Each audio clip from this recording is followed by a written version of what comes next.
The question is there a Rangers meltdown going on at the moment? Welcome back to Big Stevie Cool 1872, and we're going to pretty much sum up the three incidents, as Charles Leclerc would say, because of course Fabio Silva, Alex Ray, Borna Barisic and Jack Butland. We're going to start with the latter, Jack Butland.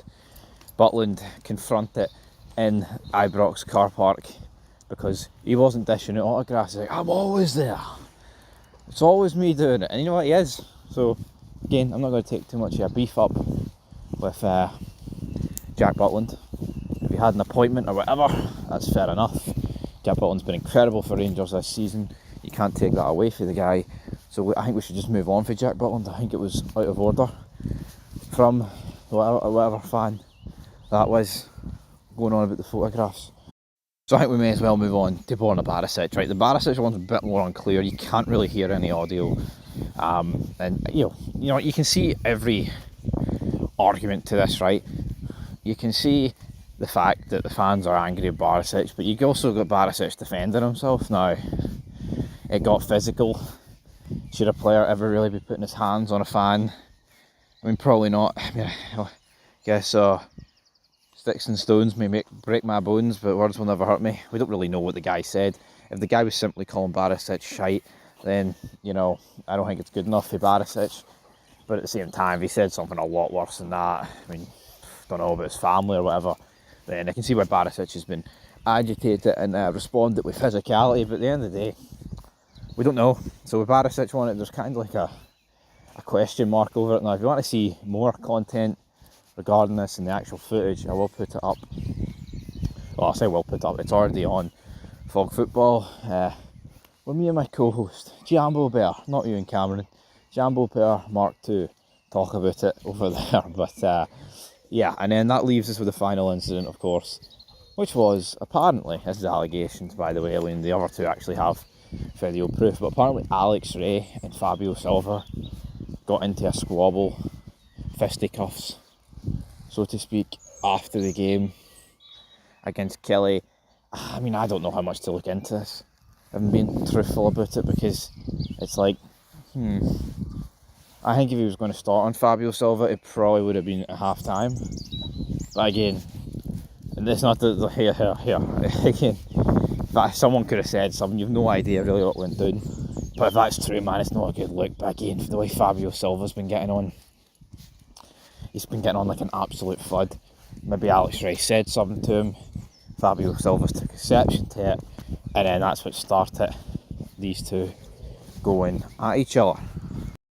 Aye, in terms of fight predictions between Alex Ray and Fabio Silva, on Fog Football yesterday we referred to Alex Ray as a bit of a diddy man, and you know what, he is small in stature but he'd absolutely kill Fabio Silva, make no mistake about it. It would be a foregone conclusion. You know, Alex Ray, he is a hard man. He has the hard man look about him. 5'8", you know, bald. I think always goes a long way. Scott Brown knew all about that. Although what I would say is, I don't think Alex Ray is purposely shaving his dome, that's for sure. But yeah, I mean, Alex Ray would have killed him. So I'm assuming this would have got split up rather quickly. I mean, just look at Fabio Silva, man. He's been getting on throughout pretty much his entire Rangers tenure, which hasn't even been long, like a scrawny rat. I don't want to say that about my own players, right? I get he's on loan, he's not like whatever, but you know, there's so many loan players across the history, recent years, yada yada yada, you've loved. You know what I mean?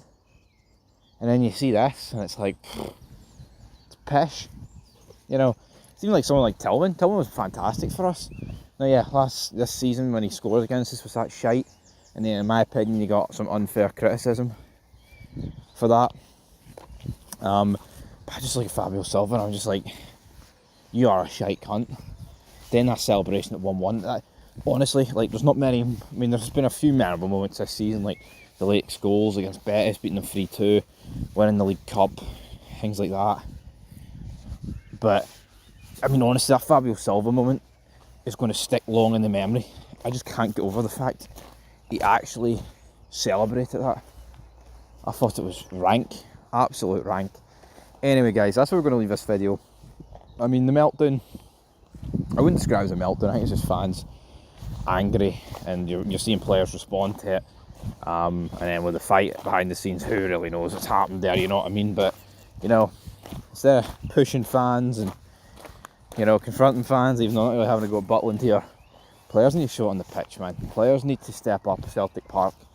You know, I'm sick of them bottling it in Old Firms. I mean, when was the last time we went ahead in an Old Firm game? It would have been that 3-0 last season. And then before that, like literally, when would it have been? When would it have been before that? I mean, you're talking, when would it have been before that? I can't remember. I think it would have been, see, before that 3-0 last season, the last Old Firm we went ahead in was when Aaron Ramsey scored, and that's over 2 years ago. It's no good enough, man. It's pathetic, and it's not only that, like, we just gift them goals. We just gift them goals at the get-go. I mean, what chance you got if you're gifting away goals? Infuriating.